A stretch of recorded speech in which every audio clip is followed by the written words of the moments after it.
Naghahanap ka ba ng Ragnarok server na merong play to earn? 100% legit. Panal Gaming nga pala.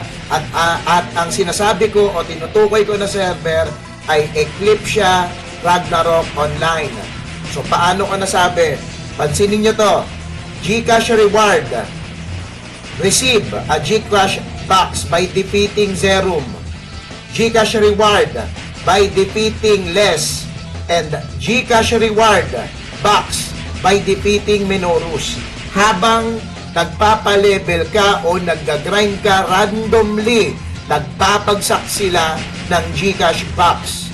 At yung Gcash box na yon ay random siyang pag inopen mo, pwede siyang magbigay ng piso hanggang 50 pesos. Yes, you heard it right. Piso hanggang 50 pesos. Tapos, magiging Gcash voucher yung box pag binuksan mo. So, katulad ko, meron na akong 23. Ang 1 Gcash voucher is equivalent to 1 peso.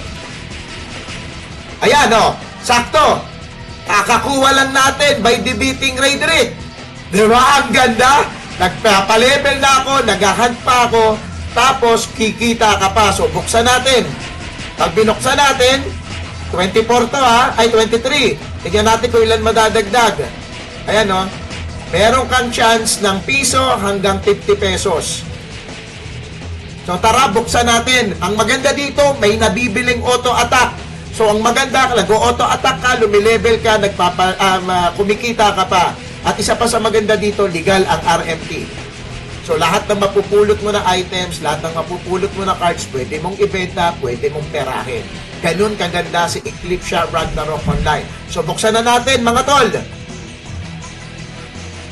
2. So, 2 piso ang nadagdag ng 25. Ganun lang kasimple. At meron kayong mga tanong, comment lang kayo sa FB page. Thank you, mga Lods.